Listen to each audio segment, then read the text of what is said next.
Hello बच्चों, कैसे हो सब? ठीक हो? तो आज हम करेंगे एक केमिकल इक्वेशन को बैलेंस कैसे करते हैं। अब हमें केमिकल इक्वेशंस आ गई हैं हमारे सिलेबस में। अब केमिस्ट्री में जैसे जैसे आगे बढ़ेंगे हमारे पास और कॉम्प्लेक्स केमिकल इक्वेशंस आती रहेंगी। तो उससे पहले मेन बात जो हमें ध्यान रखनी होती है कि इक्वेशन में कि वो इक्वेशन बैलेंस है या नहीं। ऐसा क्यों? क्योंकि देखो हमारे पास क्या है, law of conservation of mass. ये लो हमें क्या कहता है कि जो मास है वो हमेशा सेम रहेगा। अगर हम एक रिएक्टेंट ले रहे हैं, रिएक्टेंट से प्रोडक्ट बना रहे हैं, तो जो रिएक्टेंट का मास होगा ना वही मास होगा प्रोडक्ट का। अगर हम एक से ज्यादा रिएक्टेंट लें और हमारे पास एक से ज्यादा प्रोडक्ट बन जाए, तो इसमें जो रिएक्टेंट्स का मासेस का सम होगा ना, सम ऑफ मासेस, वही इनके भी मासेस का, वो इसके मासेस का सम के इक्वल होगा। मतलब कि जो इन तीनों के मासेस को हम ऐड कर लेंगे, फिर जो आंसर आएगा वही इन तीनों के मासेस को ऐड करके आंसर आएगा। मतलब ये मास हमेशा सेम रहता है। ठीक है, जैसे हमने एक इक्वेशन ली C+O2, it forms carbon dioxide. अब यहाँ पे देखो हमारे पास यहाँ पे एक कार्बन है और प्रोडक्ट में भी एक कार्बन है। यहाँ पे रिएक्टेंट में हमारे पास 2 ऑक्सीजन है और प्रोडक्ट में भी क्या है, हमारे पास 2 ऑक्सीजन है। तो अगर हम यहाँ पे मास कैलकुलेट करें 12 प्लस 2 इंटू 16, यहाँ पे भी वही होगा 12 प्लस 2 इंटू 16। मतलब कि जो हमारे पास मास है वो हमारे पास क्या है, सेम है, चाहे हम प्रोडक्ट ले चाहे हम क्या ले, रिएक्टेंट। लेकिन अगर हम एक इक्वेशन ये ले, वाटर फॉर्म करने की equation, H2 plus O2 forms H2O, ये वाटर बना रहे हैं।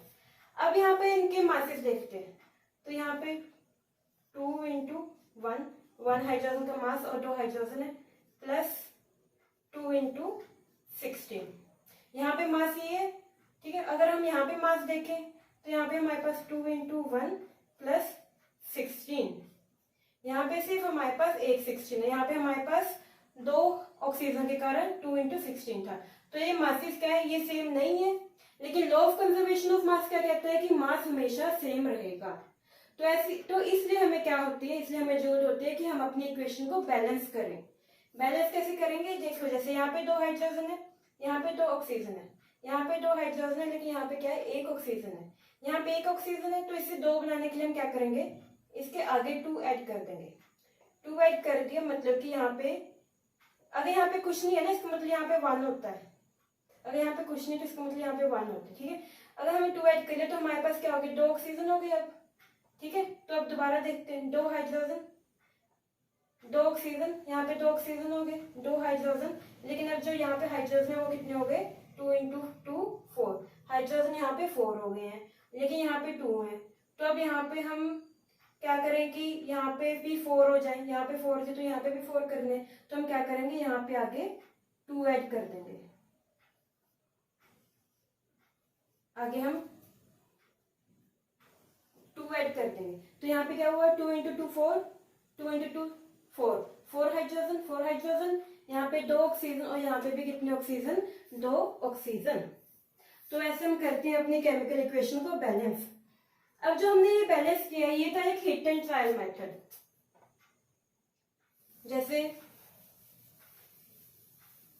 अभी तक इतना समझ आ गया कि हमें केमिकल इक्वेशन को बैलेंस करने की जरूरत क्यों पड़ी, क्योंकि law of conservation of mass क्या कहता है कि मास हमेशा सेम रहेगा, रिएक्टेंट और प्रोडक्ट का मास इक्वल होना चाहिए, इसलिए केमिकल इक्वेशन एक बैलेंस होनी चाहिए। अब हम एक दूसरी इक्वेशन लेते हैं,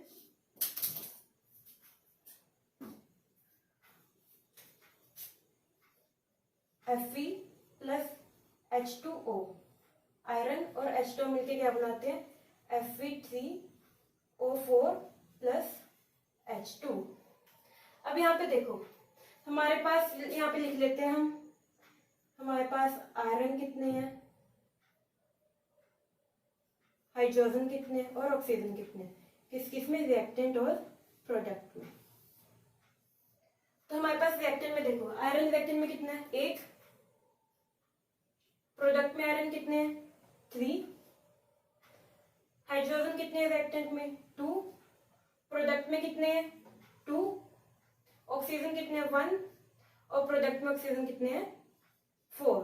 तो अब बताओ अब ये बैलेंस है या नहीं इक्वेशन। हमारे पास जो रिएक्टेंट और प्रोडक्ट में आयरन और ऑक्सीजन ये दोनों क्या है अनबैलेंस्ड है। हाइड्रोजन ठीक है, हाइड्रोजन हमारे पास 2 है। तो अब हम यहाँ पे क्या करेंगे अपना hit and trial method use करते हैं, मतलब कि एक तुक्का लगा के देखते हैं कि इक्वेशन बैलेंस कैसे होगी। तो अब देखो यहाँ पे 3 है, यहाँ पे 1 है। यहाँ पे अगर 3 बनाना हो तो हमें क्या करना होगा 3 से मल्टीप्लाई कर देंगे तो 3 बन जाएगा। तो मतलब कि अगर यहाँ पे 3 है तो हम यहाँ पे क्या लगाएं 3 लगाएं, ठीक है। तो अब यहाँ पे 3 आयरन हो गए, यहाँ पे भी 3 आयरन हो गए, ठीक है। आयरन हो गया हमारे पास, क्या हो गया बैलेंस हो गया। यहाँ पे 2 हाइड्रोजन, यहाँ पे 2 हाइड्रोजन, हाइड्रोजन भी बैलेंस है। अब ऑक्सीजन, यहाँ पे 1 ऑक्सीजन है, यहाँ पे कितने हैं 4 ऑक्सीजन है। तो 4 ऑक्सीजन है, यहाँ पे 1, यहाँ पे 4। अगर इसे हम 4 से मल्टीप्लाई करते हैं तो हमारे पास हो जाएगा, ठीक है ना। अगर इसे 4 से मल्टीप्लाई किया हमने, मतलब कि इस चीज को, इस पूरे मॉलिक्यूल को हम 4 से मल्टीप्लाई करते हैं तो हमारे पास क्या होगा, हमारे पास आ जाएगा ऑक्सीजन बैलेंस। 4 से मल्टीप्लाई कर दिया। अब हमारे पास देखो 3 आयरन 3 आयरन, 4 ऑक्सीजन 4 ऑक्सीजन, लेकिन अब जो हाइड्रोजन है वो अनबैलेंस हो गए। यहाँ पे 2 हाइड्रोजन, यहाँ पे कितने हो गए 4 × 2 8 हाइड्रोजन हो गए ना। तो अब हाइड्रोजन को बैलेंस करना है हमें। तो हाइड्रोजन को बैलेंस करने के लिए क्या करेंगे, यहाँ पे हमारे पास 8 हाइड्रोजन है लेकिन यहाँ पे हमारे पास 2 है। तो इसको 8 बनाने के लिए क्या करें, हम इसे 4 कर देंगे। तो 4 को 2 से मल्टीप्लाई किया तो यहाँ पे क्या होगा 8 हाइड्रोजन आ गए ना, ठीक है ना। तो यहाँ पे हमने रिएक्टेंट में क्या किया, हमने इसको 4 से मल्टीप्लाई कर दिया क्योंकि यहाँ पे हमारे पास 8 हाइड्रोजन बन रहे थे, ठीक है। तो अब इसको देखते हैं पूरी इक्वेशन को दोबारा से। 3 आयरन 3 आयरन, यहाँ पे हाइड्रोजन कितने 4 × 2 = 8 हाइड्रोजन, यहाँ पे भी हमारे पास 8 हाइड्रोजन। ऑक्सीजन कितने 4, यहाँ पे भी हमारे पास ऑक्सीजन कितने हैं 4। तो ये हमने की एक इक्वेशन बैलेंस। अब एक इक्वेशन बैलेंस में एक बात ध्यान रखना कि जब भी हम बैलेंस करने के लिए नंबर लिखेंगे ना, वो नंबर आगे ही आएंगे। जैसे आगे लिखे है ना नंबर, ऐसे ही नंबर आगे ही आएंगे। हम ऐसे नहीं कर सकते कि चलो जैसे अगर हम कह दें कि यहाँ पे 8 हाइड्रोजन है तो इसको यहाँ पे 4 से मल्टीप्लाई कर दें, ऐसा नहीं करेंगे क्योंकि ऐसे तो ये बन जाएगा फिर H8O, ये तो कोई और एक केमिकल बन गया ना, वाटर तो रहा नहीं। हमने अपना केमिकल नहीं चेंज करना, हमने चेंज करना है बस आगे वाले नंबर। आगे वाले नंबर्स के साथ ही हम अपनी इक्वेशन को बैलेंस करेंगे, ठीक है। तो इतना क्लियर है। अब ये तक यहाँ तक तो था कि हिट एंड ट्रायल मेथड से हम कर रहे थे। अब तुम्हें देखो इस मेथड में कभी हम ये चेंज करते हैं, तो अभी हमने ऑक्सीजन को बैलेंस किया था तो हाइड्रोजन अनबैलेंस हो गया था। तो ऐसे ही हमारे पास काफी स्टेप्स में होते हैं अगर हम हिट एंड ट्रायल मेथड से करें, इसलिए हम यहाँ पे एक ट्रिक यूज करेंगे। अब ट्रिक क्या है, ट्रिक से क्या होगा, ट्रिक में हमारी केमिस्ट्री कम यूज होगी, ट्रिक में हम ज्यादा यूज करेंगे अपनी मैथमेटिक्स। उसमें कुछ नहीं है, बस इक्वेशन से सोल्व करनी है, ए बी सी की वैल्यू निकालनी है। जैसे हम अपनी इक्वेशन ले NaOH plus Cl2,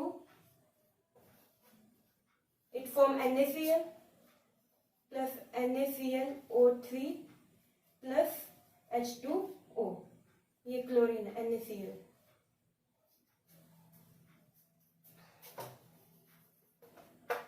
NaClO3। अब इस इक्वेशन को देखो, ये इक्वेशन थोड़ी बड़ी है ना, तो इसको बैलेंस करने के लिए अपना हिट एंड ट्रायल वाला मेथड यूज करेंगे। उसके लिए करना क्या है, सबसे पहले क्या करो, अब यहाँ पे हमारे पास कुछ भी नहीं है ना, जब कुछ भी नहीं होता तो वहां पे होता है मतलब 1। अगर यहाँ पे कुछ कोई नंबर नहीं है ना, इसका मतलब यहाँ पे क्या होता है 1।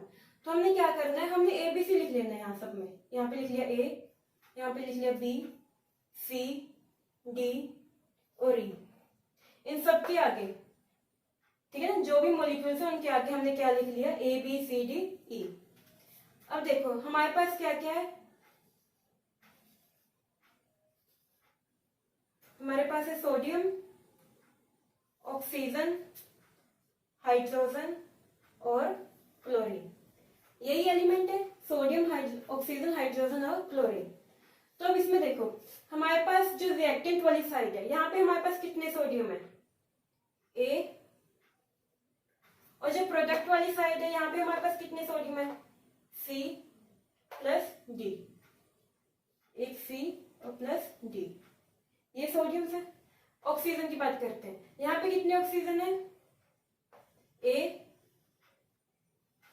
ठीक है। अब यहाँ पे ऑक्सीजन देखें तो ये 3 को डी से मल्टीप्लाई किया, 3D, और साथ ही एक ऑक्सीजन यहाँ पे जो ई से मल्टीप्लाई हो रहा है, मतलब ई, ठीक है। तो ऑक्सीजन के लिए क्या इक्वेशन बनी, A equals to 3D plus E. ऐसे ही हाइड्रोजन के लिए देखें तो हाइड्रोजन यहाँ पे क्या है हमारे पास, A, अगर यहाँ पे हाइड्रोजन देखें तो ये 2 मल्टीप्लाई ई, मतलब 2E। क्लोरीन देखें तो यहाँ पे क्लोरीन कितना है, 2B, और यहाँ पे क्लोरीन देखें तो C plus D, C plus D, ये हमारे पास है क्लोरीन। हमारे पास ये इक्वेशंस बन गई, ये 4 इक्वेशंस। अब इन 4 इक्वेशंस में से हम किसी भी एक कोफिशिएंट को 1 मान लेते हैं, हम किसी भी एक को 1 मान लेते हैं। यहाँ पे हम मान लेते हैं A को 1 मान लेते हैं, ठीक है। A देखो यहाँ पे भी यूज हो रहा है, यहाँ पे भी यूज हो रहा है, यहाँ पे भी यूज हो रहा है, तो A ज्यादा जगह यूज हो रहा है, हम A को मान लेते हैं 1। A को 1 मान लिया। अब यहाँ से इस इक्वेशन से हमारे पास E की वैल्यू कितनी आ जाएगी, 1 इक्वल्स टू, इसी के नीचे करते हैं, 1 इक्वल्स टू 2E, तो E की वैल्यू कितनी आ गई, 1/2, ठीक है ना। तो हमारे पास A की वैल्यू आ गई, E की वैल्यू आ गई। अब अगर हम इस इक्वेशन में पुट करें, हमारे पास A भी है और E भी है, तो हमारे पास D की वैल्यू आ जाएगी, ठीक है ना। तो A की वैल्यू 1, 3D, और E की वैल्यू थी 3D प्लस 1/2, ठीक है ना। अब इसी इक्वेशन को सॉल्व करें तो हमारे पास क्या आएगा, 1 minus 1/2 equals to 3D, which implies 3D equals to 1/2 and D equals to 1/6। D हमारे पास आ गया 1/6। हमारे पास A आ गया, E आ गया, D आ गया।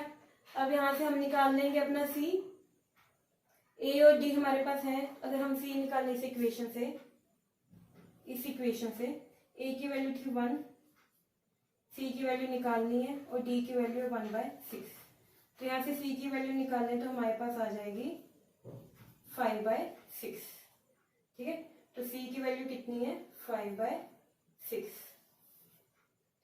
हमारे पास A आ गया, C आ गया, D आ गया, E आ गया, और अब रह गया B। तो 2B इक्वल्स टू, C कितना था 5/6 और D कितना था 1/6। क्या हो गया, 6/6 इक्वल्स टू 1, और B इक्वल्स टू 1/2। B हमारे पास आ गया 1/2। तो अब जो ये A B C D E की वैल्यूज है यहाँ पे लिख लेते हैं। B की वैल्यू 1/2, A की 1, C की 5/6, D की 1/6 और E की 1/2। अब जो ये सारी वैल्यूज है ये सारे यहाँ पे भर दो। अगर हम यहाँ पे भरें,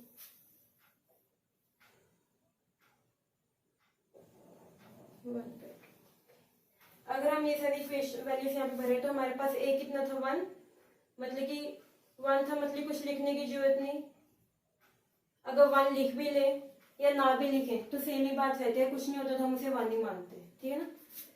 प्लस B की वैल्यू कितनी थी 1/2 Cl2। अब आगे C D और E की वैल्यू भरो। C की वैल्यू हमारे पास है 5/6, C की वैल्यू है 5/6 NaCl। D की वैल्यू 1/6 NaClO3, और E की वैल्यू हमारे पास है 1/2 प्लस 1/2 H2O। अब देखो हमारे पास जो ये इक्वेशन आई है, ये इक्वेशन आई है हमारे पास फ्रैक्शंस में। तो अब इसको पूरी तरह से सॉल्व करने के लिए हम क्या करेंगे, देखो 2 और 6 में 6 बड़ा है ना, तो हम क्या करेंगे 6 से पूरी इक्वेशन को मल्टीप्लाई कर देंगे। मल्टीप्लाई करेंगे तो यहाँ पे आएगा 6 NaOH प्लस 1/2 मल्टीप्लाई 6 होगा Cl2, ठीक है। 5/6 multiply 6 NaCl plus 1/6 multiply 6 NaClO3 plus 6 multiply 1/2 H2O।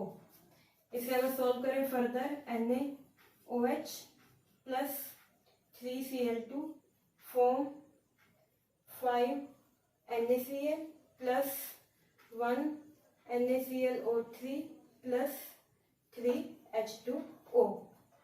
अब ये आ गया हमारे पास एक आंसर, ये हमारे पास आ गई बैलेंस्ड केमिकल इक्वेशन।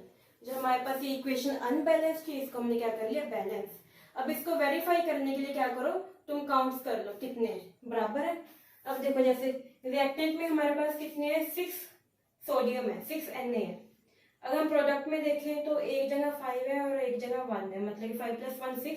सोडियम हमारे बराबर हो गए, सोडियम हमारे पूरे 6 है, ठीक है ना। सोडियम हमारा 6 है, दोनों जगह 6 है। अब ऑक्सीजन की बात करते हैं। ऑक्सीजन, यहाँ पे ऑक्सीजन कितने, 6, और हमारे यहाँ पे प्रोडक्ट में ऑक्सीजन कितने, 3 ये, और यहाँ पे 1 है, आगे 3 है, 1 × 3 3 + 3 6। तो हमारे पास प्रोडक्ट में भी ऑक्सीजन कितने हो गए, 6। ऑक्सीजन भी बराबर है। हाइड्रोजन देखें तो यहाँ पे हाइड्रोजन कितने हैं, 6, ठीक है। अब यहाँ पे हाइड्रोजन देखें तो 3 × 2 कितना होगा, 6। तो यहाँ पे प्रोडक्ट में भी हाइड्रोजन कितने हैं, 6। अब लास्ट रह गया क्लोरीन। क्लोरीन को चेक करें तो यहाँ पे देखो क्लोरीन कितने, 3 × 2 6 क्लोरीन है, ठीक है। और यहाँ पे देखें क्लोरीन 5 क्लोरीन ये और 1 क्लोरीन ये, मतलब कि कितने हो गए टोटल, 6 क्लोरीन। तो हमारे पास क्या हुआ, अब सारे प्रोडक्ट और रिएक्टेंट्स में सारी वैल्यूज क्या हो गई, हमारी इक्वल हो गई है। तो हमारे पास ये क्या है, ये एक बैलेंस्ड इक्वेशन है, बैलेंस्ड केमिकल इक्वेशन। तो ये थी ट्रिक। अब आप सबको लग रहा होगा कि ये ट्रिक है, ये इतना लंबा मेथड है। मेथड तो थोड़ा लंबा है, लेकिन ये ट्रिक है जो 100% वर्क करती है। जो हिट एंड ट्रायल है उसमें गलतियां होने के आपके चांसेस होते हैं। एक तो ये फायदा है इस ट्रिक का, और दूसरा ये कि क्या होता है, अब धीरे धीरे आगे पढ़ोगे ना इक्वेशंस को, तो इक्वेशंस क्या होंगी, काफी कॉम्प्लेक्स होती रहेंगी। तो काफी कॉम्प्लेक्स इक्वेशंस को आपको बैलेंस करना हिट एंड ट्रायल मेथड से बहुत मुश्किल होगा। तो उस टाइम ये ट्रिक आपको यूज होगी, ठीक है ना। तो अब ये ट्रिक के, अब इससे रिलेटेड 1-2 और एग्जांपल देख लेते हैं जिससे आपका अच्छे से क्लियर हो जाएगी।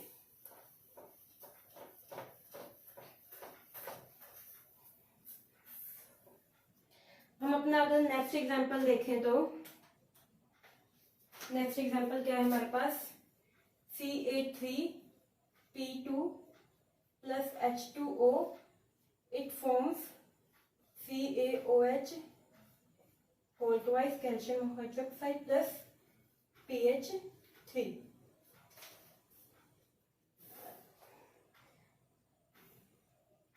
अब इस इक्वेशन को देखते हैं, पहले ये बैलेंस है या नहीं ये चेक करते हैं। कौन से हमारे पास कैल्शियम है, फॉस्फोरस है, हाइड्रोजन है और ऑक्सीजन है।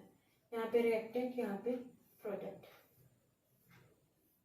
पहले चेक करते हैं बैलेंस है या नहीं। देखो यहाँ पे 3 कैल्शियम है, रिएक्टेंट में हमारे पास कैल्शियम कितने हैं, 3। यहाँ पे कैल्शियम कितने हैं, सिर्फ 1, आगे कुछ भी नहीं है, ना नीचे कुछ है, मतलब कि 1 कैल्शियम है। फॉस्फोरस, यहाँ पे कितने फॉस्फोरस हैं, 2, और यहाँ पे कितना फॉस्फोरस है, सिर्फ 1। हाइड्रोजन, यहाँ पे हाइड्रोजन कितने हैं, 2, और यहाँ पे हाइड्रोजन। अब जो ये ऐसे ब्रैकेट में लिखा होता है ना, जैसे यहाँ पे लिखा है 2, तो इसका मतलब होता है O2H2, मतलब ये 2 इन दोनों के लिए है, ऑक्सीजन के लिए भी है, हाइड्रोजन के लिए भी, ठीक है ना।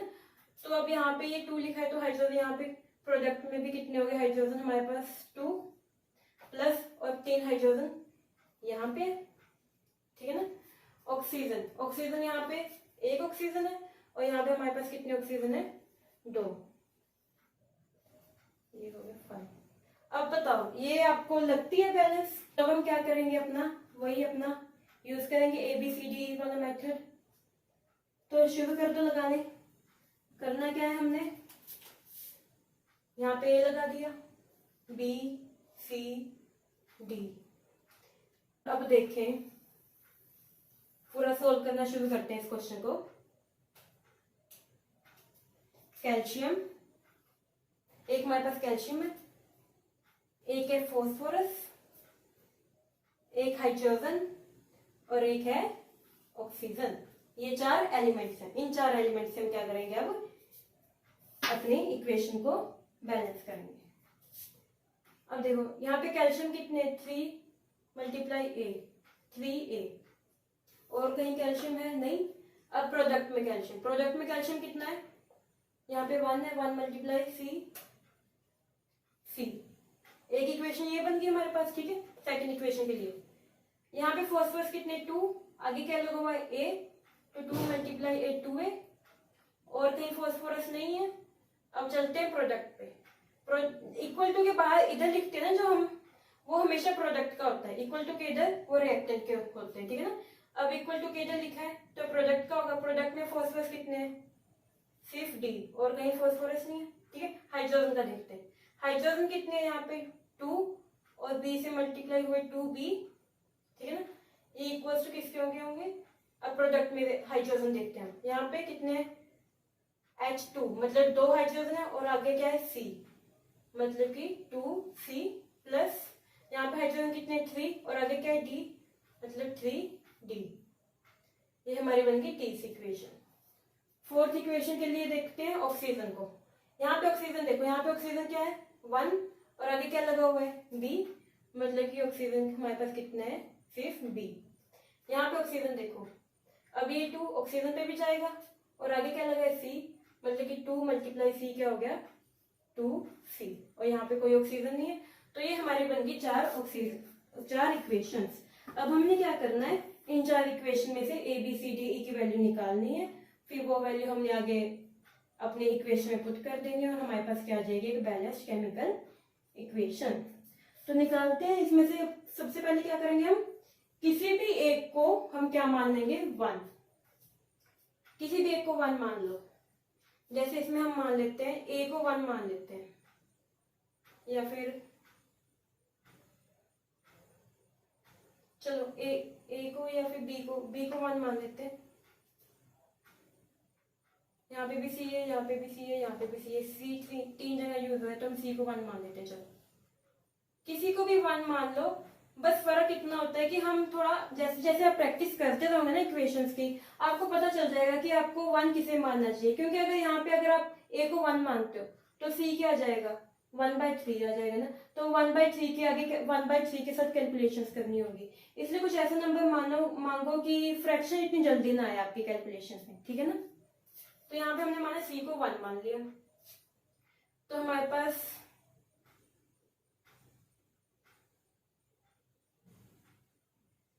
B की वैल्यू कितनी आ गई,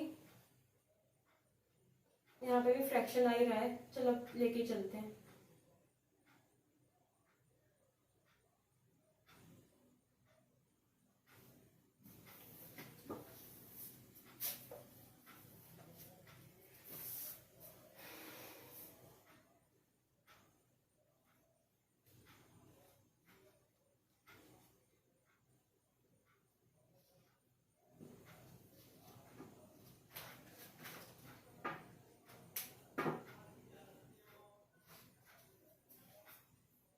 अब हमें क्या करना है, हम अब किसी भी एक को हम क्या मान लेंगे 1। A को हम मान लेते हैं 1, ठीक है ना। A को हमने 1 मान लिया, तो हमारे पास C कितना हो गया, C हो गया 3, D कितना हो गया, D हो गया 2, 2 मल्टीप्लाई 1 2 ही होगा, D हो गया 2। अब C 3 है, तो यहाँ से B निकल जाएगा, B कितना होगा 2 मल्टीप्लाई 3 6, B की वैल्यू निकल गई। हमारे पास क्या आ गया A B C D, तीनों ही आ गए। बस और कुछ सॉल्व करने की जरूरत ही नहीं, इस इक्वेशन को सॉल्व करने की जरूरत ही नहीं, हमारे पास तीनों अपने चारों अपने वेरिएबल्स आ गए। तो अगर अब हम इसे पुट करें, A की वैल्यू 1 है 1, C A 3 P 2, ठीक है। B की वैल्यू कितनी है 6 H2O, प्रोडक्ट में जाए सी की वैल्यू कितनी है 3 CaOH whole twice plus D की वैल्यू 2 PH3। अब देखो, अब इसको हमारे पास ये आ गई एक इक्वेशन जिसे हमने बैलेंस कर लिया है। अब चेक करने के लिए काउंट करने शुरू कर दो। यहाँ पे कैल्शियम, फॉस्फोरस, हाइड्रोजन, ऑक्सीजन, यहाँ पे रिएक्टेंट, यहाँ पे प्रोडक्ट। काउंट करने शुरू करते हैं। यहाँ पे 3 कैल्शियम,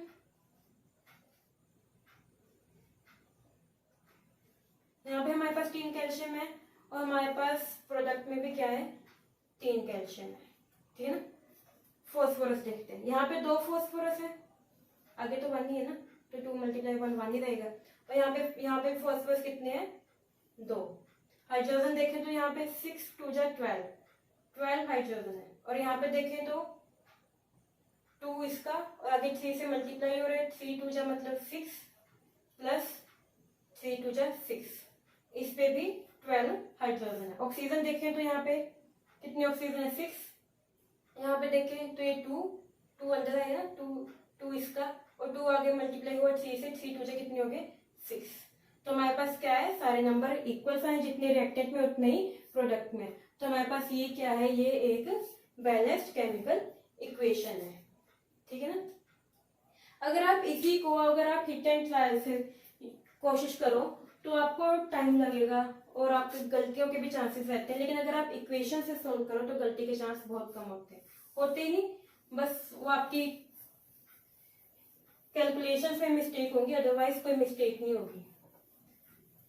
100% आपकी इक्वेशन बैलेंस हो जाएगी अगर आपने कैलकुलेशन में कोई मिस्टेक नहीं की।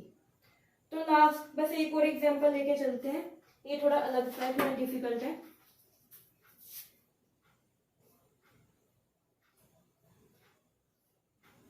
Copper plus HNO3 forms CuNO3 whole twice plus NO plus H2O।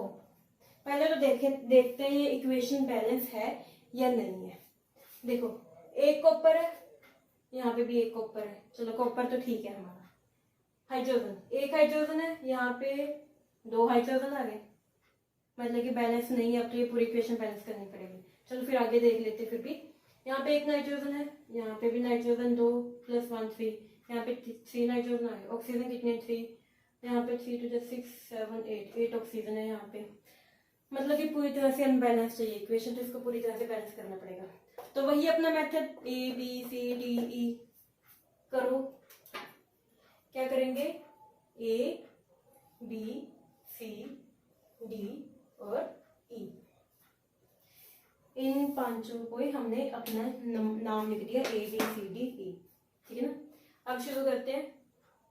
पहले कॉपर, नाइट्रोजन, ऑक्सीजन, हाइड्रोजन, बस यही 4 एलिमेंट्स है ना, और तो कोई नहीं, और कोई नहीं है भाई। अब कॉपर हमारे पास कितना है A, ठीक है, रिएक्टेंट में A, प्रोडक्ट में देखें तो हमारे पास कितना है C, मतलब A = C हमारे पास पहली इक्वेशन आ गई। अब नाइट्रोजन, रिएक्टेंट में नाइट्रोजन कितना है B, प्रोडक्ट में देखें तो नाइट्रोजन कितना है, अब ये 2 है, ये N पे भी लगेगा, और 2 है, ये 3 के साथ भी मल्टीप्लाई होगा, ठीक है ना। अगर ऐसे लिखा है ना NO3 होल ट्वाइस, तो इसका मतलब होता है N2O3 × 2, ठीक है ना। इसका मतलब ये होता है, अगर 2 हमारा बाहर लिखा हुआ है एक ब्रैकेट के बाहर, तो ये दोनों के लिए होता है। तो ये 2 नाइट्रोजन के लिए भी है, मतलब 2 और C, 2 × C कितना हो गया हमारे पास 2C, और एक नाइट्रोजन यहाँ पे भी है D, ठीक है, और नाइट्रोजन हो गया। अब ऑक्सीजन पे चलते हैं। ऑक्सीजन यहाँ पे कितना है 3, और आगे क्या लिखा है B, तो मतलब 3B, रिएक्टेंट में 3B। अगर हम प्रोडक्ट की बात करें, प्रोडक्ट में देखो तीनों में ऑक्सीजन है, तो हम क्या करना पड़ेगा, हमें तीनों लिखने पड़ेंगे। पहला लिखेंगे तो हमारे पास क्या आएगा, बताओ, कोशिश करो, सिंपल सा है, 3 × 2 6, और आगे C, 6C प्लस D, मतलब एक ही है ना, तो D प्लस एक ही ऑक्सीजन है, तो यहाँ पे भी E, ठीक है ना। जो ये हम कर रहे हैं ना, ये सी डी ई, ये हम इनके साथ मल्टीप्लाई कर रहे हैं जो यहाँ पे लिखे हुए हैं। जैसे यहाँ पे क्वेश्चन लिखा मतलब यहाँ पे 1 है, यहाँ पे क्वेश्चन लिखा मतलब 1 है, ठीक है। डी मल्टीप्लाई 1 इसलिए डी आया। यहाँ पे कुछ नहीं लिखा 1 है, ई मल्टीप्लाई 1 इसलिए ई आया। यहाँ पे था 3, ठीक है ना, यहाँ पे 3 था, बी था, मतलब बी मल्टीप्लाई 3 इसलिए 3 बी आया था। समझ गए ना कैसे आ रहे हैं ये हमारे पास, ठीक है ना, समझो ध्यान से। अब हमारे पास 3 इक्वेशन हो गए, हाइड्रोजन की रहेगी। अब हाइड्रोजन यहाँ पे क्या है, यहाँ पे क्या है, अगर क्वेश्चन है तो मतलब 1, एक हाइड्रोजन है, और 1 मल्टीप्लाई बी कितना हुआ, बी। और कहीं हाइड्रोजन या अपने प्रोडक्ट में चलते हैं, यहाँ पे भी हाइड्रोजन नहीं है, यहाँ पे भी नहीं है, यहाँ पे एक, यहाँ पे कितने हाइड्रोजन, 2, और आगे क्या है, ई, 2e। तो ये हमारी बन गई है 4 इक्वेशंस। अब इन 4 इक्वेशंस को अगर हम सोल्व करेंगे तो हमारे पास आएगा क्या, एक बैलेंस्ड केमिकल इक्वेशन। चलो करते हैं तो। अब इसमें मान लेते हैं हम किसी एक को, ई को 1 पुट, देखो अगर यहाँ पे ई को 1 पुट कर देंगे ना हम, तो हमारे पास यहाँ पे 1 आ जाएगा। तो ये इक्वेशन COD में होगी, ये भी COD में होगी, मतलब इन दोनों इक्वेशन को सोल्व करना इजी हो जाएगा, ठीक है ना। इसलिए हमें अच्छे से देखना होता है कि हम किस वेरिएबल को 1 करें, जिससे हमारी कैलकुलेशन इजी हो जाएंगी। बस यही फायदा है, और तो कोई फायदा नहीं, ठीक है ना। बाकी तो कोई भी आप चूज कर सकते हो। कैलकुलेशन इजी करने के लिए ध्यान से देखना पड़ता है। ई को अगर हमने 1 लिया तो बी हमारे पास कितना हो गया, 2। इस इक्वेशन से हमारे पास बी कितना हो गया, 2 मल्टीप्लाई 1 इक्वल्स टू 2, ठीक है ना। अब हमारे पास ये इक्वेशन क्या बनी, 2 equals to 2c plus D, और ये इक्वेशन क्या बनी, 3 multiply 2 equals to 6c plus D plus E कितना था, 1। तो ये हमारे पास equation 2c plus D equals to 2, और ये इक्वेशन हमारे पास है 6c plus D equals to 6, 6 minus 1 5। ये इक्वेशन हमारे पास ये आ गई, ठीक है ना। अब देखो ये 2 इक्वेशंस हैं, इन दोनों में हमारे पास 2 वेरिएबल्स हैं। तो यहाँ पे हम क्या करेंगे, अपना एलिमिनेशन मेथड यूज करेंगे, एक वेरिएबल को एलिमिनेट कर देंगे। ये इक्वेशन इसके नीचे लिखते हैं अगर हम, 2c plus D equals to 2, ठीक है। अब हमारे पास इन दोनों इक्वेशन को सोल्व करना है। तो हमारे पास सब एलिमिनेशन मेथड क्या कहता है कि इन दोनों इक्वेशंस को माइनस कर दो। अगर तुम माइनस करोगे, जैसे हमने माइनस किया, ठीक है, माइनस किया तो 6c में से 2c माइनस किए 4c, d में से d माइनस किए 0, ठीक है ना, और आगे 5 में से 2 माइनस किए 3, तो c की वैल्यू आ गई हमारे पास 3/4। c की वैल्यू आ गई 3/4, ठीक है। अब c की वैल्यू आ गई, b की होगी, e की होगी, a इक्वल्स टू c। अगर c 3/4 है तो a भी हमारे पास कितना होगा, 3/4। अब रह गया हमारे पास एक d की वैल्यू अगर हम इसमें पुट कर दें, d की वैल्यू, ठीक है ना। यहाँ पे c कितना था, 3/4 प्लस d इक्वल्स टू 2, और हमारे पास d हो गया 2 माइनस 3/2, और ये हो गया 1/2। 4 4 माइनस 3 1/2। d की वैल्यू आ गई हमारे पास 1/2। तो ये आ गई हमारे पास a b c d और e की वैल्यू यहाँ पे लिख लेते हैं। a था हमारे पास 3/4, b था हमारे पास 2, c है हमारे पास 3/4, d है हमारे पास कितना है 1/2, और e है हमारे पास 1। अब इन सबको हम अपनी इक्वेशन में, जो हमारे पास केमिकल इक्वेशंस थी, उसमें पुट करें तो हमारे पास एक क्या आ जाएगी, हमारे पास आ जाएगी एक बैलेंस्ड केमिकल इक्वेशन। जैसे पुट करके देखें, a 3/4cu plus b 2HNO3, ठीक है। अभी 3/4CuNO3 whole twice plus 1/2NO प्लस E की वैल्यू कितनी थी 1, मतलब H2O। अब देखो हमारे पास ये है एक बैलेंस्ड केमिकल इक्वेशन। लेकिन आप इसमें देख रहे होंगे आपकी ये जो आपके जो आगे वाले नंबर्स हैं ये क्या है, फ्रैक्शंस में आ रहे हैं। अब इन फ्रैक्शंस को हम अगर हमें हटाना हो तो हम क्या करेंगे, जैसे 2 है 4 है, दोनों 2 की टेबल पे जाते हैं, तो हम क्या करेंगे 4 से मल्टीप्लाई कर देंगे, जिससे हमारा क्या होगा, ये 4 हट जाएगा, ठीक है ना, और 2 भी हमारा हट जाएगा। जैसे अभी देखते हैं 4 multiply 3/4 copper plus 4 multiply 2 HNO3 4 multiply 3/4 CuNO3 whole twice plus 4 multiply 1/2 NO plus 4 H2O। इसे और सोल्व करें तो 4 4 cancel, 3 copper plus 8 HNO3 forms 3 CuNO3 whole twice plus 2 NO plus 4 H2O। अब इस इक्वेशन को देख रहे हैं, बैलेंस्ड है, 3 कॉपर 8 हाइड्रोजन है हमारे पास, उधर भी हमारे पास क्या है 4 2 जा 8 हाइड्रोजन है, 8 नाइट्रोजन है हमारे पास इधर, N2 और उधर 3, मतलब 2 मल्टीप्लाई 3 6 और 2 ये मतलब हो गए 8 नाइट्रोजन हो गए। ऑक्सीजन 8 3 24 ऑक्सीजन इधर है, इधर देखें तो 3 2 जा 6 आगे क्या 3 मल्टीप्लाई 6 मल्टीप्लाई 3 प्लस 2 ऑक्सीजन ये प्लस 4 ऑक्सीजन ये 18 प्लस 2 20 प्लस 4 24, ऑक्सीजन भी हमारे पास क्या है 24। तो ये हमारी होगी क्या है, बैलेंस्ड केमिकल इक्वेशन। तो ये था हमारे पास केमिकल इक्वेशंस को बैलेंस करने के लिए ट्रिक। अब जो ये ट्रिक है, आप इसे जितनी ज्यादा प्रैक्टिस करोगे ना, जितनी ज्यादा इक्वेशन से प्रैक्टिस करोगे, उतना ही आपको पता चलेगा कि हमें किस वेरिएबल को 1 लेना है, जिससे हमारी इक्वेशन इजीली सॉल्व हो जाए। तो ये था सब कि हम अपने केमिकल इक्वेशंस को कैसे बैलेंस कर सकते हैं। तो अगले नेक्स्ट चैप्टर में पढ़ेंगे इससे आगे। थैंक यू बच्चों, और प्रैक्टिस करते रहना। Thank you.